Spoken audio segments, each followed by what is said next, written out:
สบายดีพี่น้องป้องปายชาว YouTube ทั้งผู้ที่เขามาหับส้มใหม่และผู้ที่ติดตามแล้วเนาะพี่น้องป้องปายทั้งหลายที่เขามาหับส้มหับฟังซ่องเกตสายเลาะเนาะ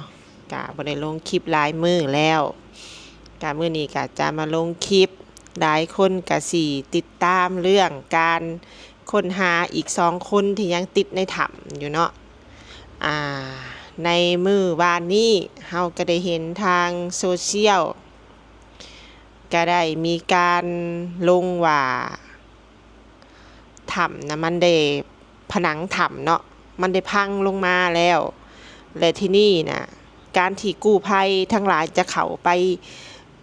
ซอกหาอีก2 คนน่ะมันเป็นความเสี่ยงหลายดังที่ข่อยได้เว้าแล้วเนาะในเบื้องต้นในคลิปแรกๆที่ข่อยลงค่ะเนาะคลิปตำอิดที่ข่อยลงค่ะเพราะว่าช่วงนี้มันเป็นฤดูฝนของประเทศลาวเนาะดินมันอุ้มน้ำนะทุกคนดินมันอุ้มน้ำแน่นอนมันก็ต้องสุดต้องไปตามแหงน้ำแล้วบัดนี้ผนังถ้ำที่ถ้ำที่เขาเจ้าเขาไผค่ะมันเป็นบางๆมันบ่แม่นผนังถ้ำที่ว่าหนาๆแข็งๆค่ะนะจากที่หน่วยกู้ภัยเพิ่นนักธรณีอีสังเพิ่นได้เข้าไปสำรวจเนาะเพราะเพิ่นก็มีทีมงานของเพิ่นนั่นแหละเข้าไปสำรวจมันบางหลายจะเป็นดังที่ข่อยมีเส้นบ่หรือแนวใดก็บ่เข้าใจนะว่ามันต้องพังลงมาแท้ๆนะมันก็พังลงมาอีหลีเมื่อวานนี่เนาะทุกคนมันพังลงมา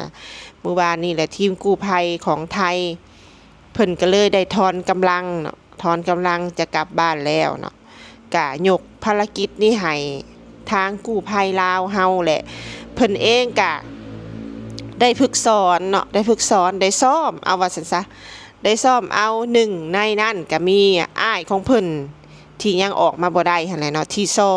อยกู้ภัยไทยไปมุดถ้ำไปมุดถ้ำไปทุกซอกทุกมุมแล้วก็นำนักกู้ภัยไทยเข้าไปในถ้ำหั่นแหละผู้นั้นแหละเนาะที่เพิ่นซ้อมเอาก็จะเป็นผู้นั้นที่ว่าซอยกู้ภัยลาวซอกหาต่อไปเนาะซอกหาต่อไปแล้วก็ยังมีอีกผู้หนึ่งที่เป็นอายุ13 ปีก็มาใหม่เนาะจึงว่านักค้นคว้าถ้ำที่ว่าเป็นชาวต่างประเทศชื่อนิโคลัสเนาะเพิ่นก็ได้ฝึกซ้อมเอาผู้นั้นแล้วเนาะได้สอนได้ถอดถอนบทเรียนว่าซั่นซะในการค้นหาผู้ที่ติดถ้ำซึ่งเพิ่นก็ได้กลับประเทศไปแล้วเนาะกลับประเทศไปแล้วเป็นผู้ตับอิฐที่ว่าได้กลับไปเพราะว่าเพิ่นได้ซอยหาคนนั้นออกมาแล้วเพิ่นก็เฮาบ่ตีไผเนาะประชาชนลาวส่วนหลายก็บ่ตีไผบ่ได้ว่าแนวใดนะเพราะว่าเฮาก็เห็นการเฮ็ดเวียกของพวกเพิ่นคือทุ่มเทเฮ็ดตั้งใจเฮ็ดหั่นน่ะมันหลายมื้อแล้วเนาะพวกเพิ่นก็มีความอิดเมื่อยในการอยู่การกินมันก็บ่ได้สะดวกสบายปานใดเนาะต้องไปอดนอนอดอยู่แถวนั้นเนาะซึ่งมันก็เฮ็ดให้เสียสุขภาพบางคนก็อาจจะเป็นไข้ป่าเป็นอีหยังได้หั่นน่ะซึ่งมันก็สมมาพาควรที่ว่าพวกเพิ่นจะต้องได้กลับประเทศแล้วเนาะเฮาก็มีแต่ว่าต้องขอบคุณเนาะขอบพระคุณน้ำใจที่ทุกท่านได้มาช่วยเหลือคนลาวตั้ง10 ปลายมือพุ่นเนาะสื่อคนลาวถึงว่าภารกิจอาจจะบ่ได้เสร็จสิ้นก็ตามแต่ว่าเฮาก็เข้าใจเนาะเพราะมันอันตรายมันดีส่ำใดแล้วที่ว่าผนังถ้ำหั่นน่ะมันตอนที่มันพังลงมาหั่นน่ะพังลงมาหั่นบ่ทันบ่ได้มีไผเข้าไปตอนนั้นน่ะสมมุติว่าเข้าไปประมาณ4-5 คนแหละผนังถ้ำมันพังลงมาแล้วไปทับซะทีมหน่วยกู้ภัยที่ว่าเป็นชาวต่างประเทศนั่นน่ะซึ่งคนลาวเฮาก็บ่ดีใจเนาะบ่ดีใจแล้วก็สิรู้สึกเสียใจหลายก็เลยว่าพวกเพิ่นยกเลิกภารกิจก็และมอบให้ทางเป็นคนลาวเฮาก็ถือว่าจุมเฮาก็คนลาวทั้งหลายก็เข้าใจเนาะเข้าใจซึ่งภาพบรรยากาศก็เต็มไปด้วยมิตรภาพเนาะมิตรภาพแล้วก็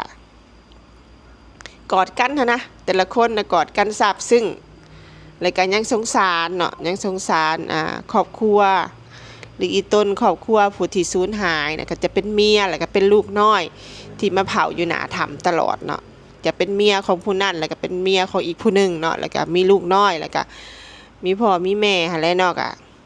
กู้ภัยก็เสียใจหลายเนาะทางกู้ภัยก็เสียใจหลายที่ว่าบ่สามารถเอาออกมาได้ต่างประเทศเพิ่นก็จนไห้นะทุกคนน่ะจนไห้กอดกันหั่นนะเอาเห็นภาพก็โอ้รู้สึกแบบว่าเสียใจนำเนาะเสียใจนำแต่ว่าเฮ็ดแนวใดเนาะเพิ่นก็เฮ็ดสุดความสามารถแล้วดีแล้วที่ทุกท่านออกมาอย่างปลอดภัยเนาะดีแล้วที่ทุกท่านถ้าบ่เป็นอีหยังน่าจะทางบ้านก็ทางไสยศาสตร์เนาะทางไสยศาสตร์ทางบ้านเพิ่นก็ได้บนบานศาลกล่าวหั่นแหละว่าบ่ให้เฮ็ดอีหยังต่อกับผู้ที่มาช่วยเหลือหั่นเนาะและทางทีมกู้ภัยเองเพิ่นก็บ่ได้ประมาทแล้วก็บ่ได้ลบหลู่สถานที่ใดๆตามที่เห็นในคลิปเนาะท่านเพิ่นก็ได้มีการบูชาเส้นไหว้สถานที่นั่นที่พวกเพิ่นเข้าไปเฮ็ดเวียกเฮ็ดหยังหั่นน่ะมันมีสิ่งศักดิ์สิทธิ์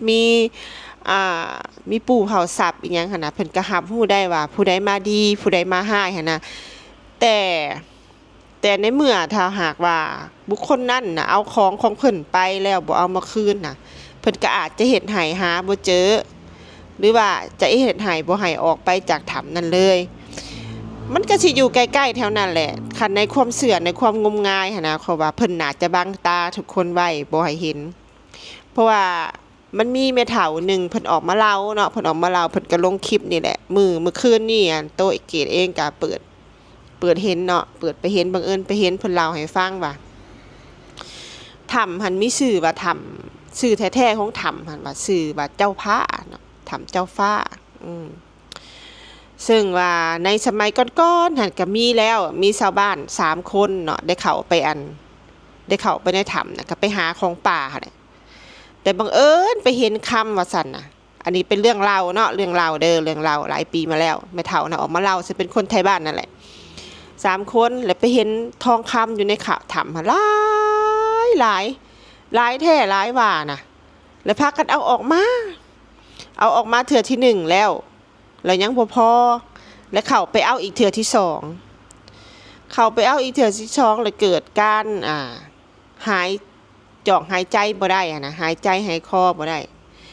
แล้วก็ออกมาจากถ้ำหันบ่ได้เนาะเจ็บเป็นแล้วก็ออกมาจากถ้ำนั้นบ่ได้แล้วก็เสียชีวิตในถ้ำหันหมดทั้ง3คนเนาะแล้วบัดนี้หันธาตุทองคำที่ว่าอยู่ในถ้ำนะเข้าโอบกระต้นกระโตแบบกัดกินกระต้นกระโตของ3คนที่ว่าติดถ้ำหันแล้วก็3คนที่ติดถ้ำนั่นก็เลือดเนื้อกระดูกกระเดี่ยวก็กลายเป็นทองคำเลยมาได้หลายปีเติบจึงได้มีข่าวว่า7คนนี่แหละเขาไปหาของป่าคือกันและเขาไปเห็นบางอย่างที่ว่าค่ายคือทองคำเลยพวกเพิ่นตั้งใจสิเขาไปเอาทองคำแต่กะเกิดเหตุที่ว่าฝนตกหนักดินเจือนทับทางเข้าถ้ำเลยเหตุให้พวกเพิ่นออกมาบ่ได้เลยหาคนที่ออกมาได้เป็นหยังจึงออกมาได้เนาะฝันเห็นพญานาคมาเข้าฝันเลยอธิษฐานในความฝันว่าถ้าออกไปได้นี่สิบ่เอาหยังหมดสิถิ่มหมดทุกอย่างที่ว่าเอาได้หั่นน่ะจะถิ่มหมดแล้วสิออกไปแต่โตเลยขอให้ออกไปหั่นน่ะขอให้ออกไปได้แล้วบัดนี้หั่นกับทีมกู้ภัยท่านหนึ่งที่เพิ่นชื่อว่าเว้าชื่อผิดก็ต้องขออภัยนะเพิ่นก็ได้เว้าเส้นเดียวกันว่ามื้อที่เพิ่นเข้าไปหา7คนน่ะเนาะเพิ่นได้ไปพบเห็นเหล็กไหลไหลลงมาในถ้ำย่อยลงมาอยู่ต่อหน้าเพิ่นเลยนะอยู่ต่อหน้าเพิ่นเลยแล้วเพิ่นเลยอธิษฐานน่าจะเป็นเจ้าที่เจ้าทานหรือปู่เผาทรัพย์หรือพญานาคอยู่หั่นน่ะลองใจเพิ่นเลยอธิษฐานว่าข่อยบ่เอาดอกผมไม่เอาดอกเหล็กไหลน่ะผมจะขอเอาชีวิตของคน7คนนั้นคืนมา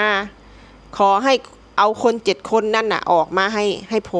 มไม่ขอเอาอะไรทั้งนั้นไม่ว่าจะเป็นทองคำไม่ว่าจะเป็นเหล็กไหลแล้วเหล็กไหลนั้นก็ย้อนกลับไปนะทุกคนย้อนกลับไปถ้าว่าเรื่องเล่าหรือสิ่งที่กู้ภัยได้พบเห็นนี้เป็นความจริงเนาะถ้ามีกระทั่งแม้เหล็กไหลน่ะคือถ้ำนี้น่ะถือว่าอะไรนะถ้าที่ไทยเขาเรียกว่า มันมันแรงน่ะมันแรงแบบเหมือนเจ้าที่แรงอ่ะทุกคนเจ้าที่แรงแต่ที่ลาวเขาจะเรียกว่ามันเค็ดมันยำซึ่งถ้าสมมุติว่าเนาะ2 คนนั้นก่อนหน้านั้นเขาได้เอาอะไรออกไปนะอาจจะไปเก็บไว้ที่บ้านหรือว่าอาจจะไปขายแล้วถ้าไม่นำสิ่งนั้นกลับเข้ามานะไม่มีทางที่เขาจะได้ออกไปได้2 คนนั้นนะอีก5 คนน่าจะยังไม่ทันได้เอาอะไรไปตามที่สัมภาษณ์เขานะยังไม่ทันได้เอาอะไรไปแต่กำลังจะมาเอาไปในวันที่เขาติดถ้ำมันก็เลยว่าออกไปได้เนาะอันนี้ก็เป็นความเชื่อและเรื่องเล่าของชาวบ้านแล้วก็ทีมกู้ภัยที่ได้พบเจอมาและพี่เบนเขาก็ได้เอาไฟฉายไปส่องในผนังถ้ำนะโอ้โหออกเป็นแสงสีทองหมดเลยทุกคนถ้าเอาชั้นหินมาทุบแล้วมาสกัดได้เป็นทองแต่ว่าที่ลาวน่ะมันมีสิ่งลี้ลับเยอะนะทุกคนไม่เชื่อก็อย่าประมาทไม่เชื่อก็อย่าลบหลู่บางที่เขาก็ให้เอาได้บางที่เขาก็ไม่เอาได้และก็ยังมีบางที่ที่ยังมีการลักลอบขุดทองคำซึ่งแต่ก่อนนะรัฐบาลลาวทำไมถึงไม่ให้ประชาชนลาวไปขุดเพราะว่าอะไรเพราะว่าประชาชนลาวนี่ส่วนมากไม่มีอุปกรณ์ที่มันทันสมัยไม่มีความสามารถที่จะซื้อมาได้นะทุกคนไม่มีความสามารถที่มันซื้อมาได้เพราะว่าทำไมในการขุดทองคำมันต้องใช้อุปกรณ์หลายชนิดและทันสมัยเราถึงจะปลอดภัยไม่ได้รับอุบัติเหตุไม่ได้รับอันตรายแล้วก็ไม่ได้เสียชีวิตรัฐบาลลาวจึงไม่ให้ประชาชนลาวนี่ไปขุดมีหลายที่อยู่ไม่ให้ไปขุดเพราะอะไรเพราะกลัวจะได้รับอันตรายและให้นักธุรกิจจะเป็นชาวลาวเองก็ดีชาวเวียดนามก็ดีชาวจีนก็ดีชาวไทยก็ได้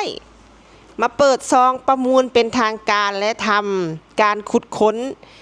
เหมืองทองเป็นทางการไม่ใช่ว่าขาย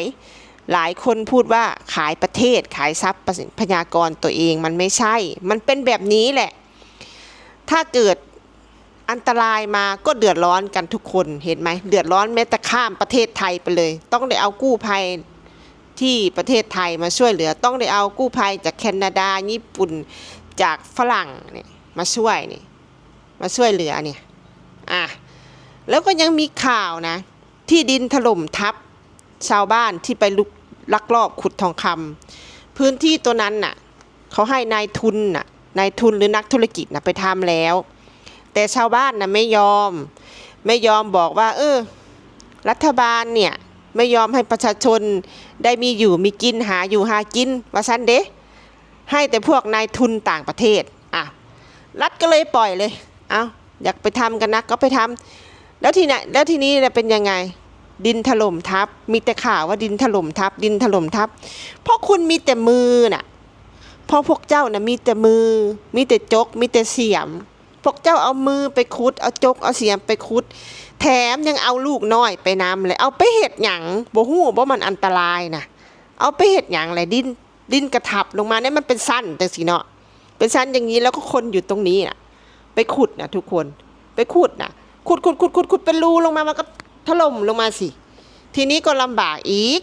ก็ทหารตำรวจในบ้านนั่นแหละเขาก็ต้องไปช่วยขุดเอาขึ้นมาก็ตายแล้วเป็นศพแหละนั่นแหละคือเหตุผลทำไมรัฐบาลลาวถึงไม่ให้ประชาชนเนี่ยไปขุดถึงให้นักธุรกิจหรือนายทุนต่างประเทศแต่ถ้าคนลาวจะไปทำก็ไปทำได้ถ้าไปทำถูกต้องแบบทำเหมือนนักธุรกิจทำเป็นการขุดค้นบ่อคำเหมือนบ่อคำเซโปนวิลล่าถ้าคนลาวมีเงินไปเปิดซองประมูลคนลาวก็ไปทำก็ทำได้ก็เหตุได้แต่ถามว่าแล้วคนลาวมีเงิน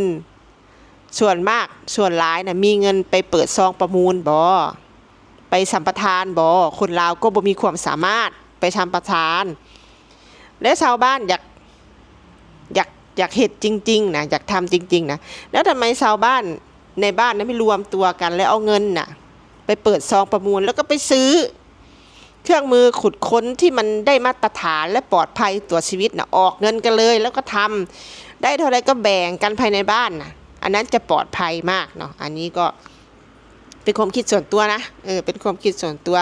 อย่างไรก็ตามเนาะภารกิจก็ได้เสร็จสิ้นน่าจะพากันกลับวันนี้แหละนักกู้ภัยไทยเนาะแล้วก็นักกู้ภัยต่างชาติที่มาเพิ่มใหม่มีญี่ปุ่นมีฝรั่งเศสแล้วก็มีอะไรฟินแลนด์หรือมีอะไรนี่แหละเราก็จำไม่ได้เนาะที่มาใหม่ก็น่าจะกลับพร้อมๆกันก็ยังไงก็ต้องขอบพระคุณเนาะกราบขอบพระคุณมากๆแล้วก็กราบขอบพระคุณครอบครัวของพวกเขาที่เสียสละให้ลูกให้ผัวเนาะให้พ่อนะบางคนก็มีลูกแล้วเนาะก็เป็นพ่อคนเนาะเสี่ยงชีวิตมาทำภารกิจช่วยเหลือคนลาวในครั้งนี้ก็ต้องขอบพระคุณมากๆและให้กลับไปก็มีแต่ความเจริญรุ่งเรืองปลอดภัยแล้วก็มีความสุขในชีวิตเนาะแล้วก็ถ้าเป็นไปได้ก็ให้ถูกหวยรางวัลที่1กันเรียนกันแต่ละคนเลยเพราะว่าเงินที่เสียไปจากการที่ช่วยเหลือพี่น้องชาวลาวเราก็จะได้กลับคืนมาบ้างอันนี้ก็ถ้ามีตังค์นะก็อยากจะบริจาคช่วยพวกเขาเหมือนกันนะแต่ว่าช่วงนี้ก็ลูกค้าไม่ค่อยมี ขอให้ช่วยตัวเองก่อนอันนี้น่ะช่วยคนอื่นไม่ได้นะมีแต่ส่งกำลังใจให้ก็ต้องขอบคุณทุกคนที่เข้ามารับชมรับฟังคลิปเราจนจบแล้วก็อย่าข้ามโฆษณาเด้อเนาะอย่าข้ามโฆษณาเด้อเนาะบ๊ายบายขอบคุณมากๆจ้า